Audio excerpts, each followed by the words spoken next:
안녕하세요. 세종부동산여행 노벨입니다. 집을 살 때는 세대의 뜻을 정확히 알고 있어야 합니다. 특히 주민등록상의 세대와 세금을 부여하는 쪽에서 말하는 세대는 완전히 다르므로 두 개념을 명확히 알고 있어야 합니다. 세대의 뜻을 모르고 집을 샀다가는 자신의 생각과는 다르게 1세대 2주택자가 되어 나중에 집을 팔 때 예상하지 못한 양도소득세를 내게 될 수도 있습니다. 자, 그럼 세대의 뜻을 정리해 보도록 하겠습니다.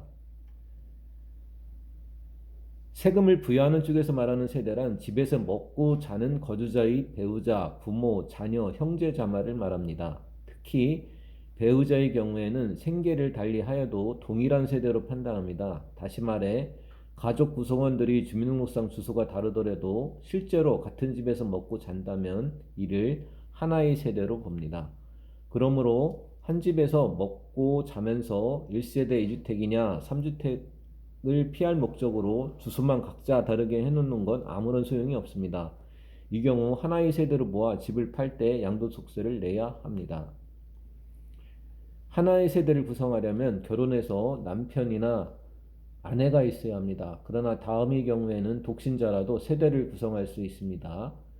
해당 거주자의 나이가 30세 이상인 경우, 배우자가 사망하거나 이혼한 경우, 중위소득의 40% 수준 이상으로서 소유하고 있는 주택 또는 토지를 관리 유지하면서 독립적인 생계를 유지할 수 있는 19세 이상인 성년, 미성년자의 결혼, 가족의 사망 등 불가피한 경우, 예를 들어 30세 미만인 미혼의 딸이라 하더라도 직장에 다니면서 중위소득의 40% 이상을 벌고 아버지와 따로 살고 있다면 아버지와 딸은 각자 세대를 구성할 수 있습니다.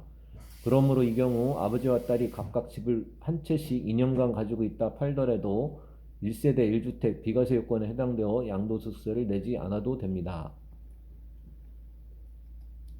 실제로 부모와 자녀가 따로 살고 있다면 주민등록상에 동일세대원으로 등재되어 있다 하더라도 동일세대원으로 보지 않습니다. 1세대 1주택자로 인정받으려면 수도세 납부 영수증, 전기세 납부 영수증, 주민세 납부 영수증 등을 첨부해 부모와 자녀가 생계를 같이 하고 있지 않다는 사실을 입증을 하셔야 합니다. 이상으로 세대에 대한 간단한 정리를 모두 마치겠습니다. 감사합니다.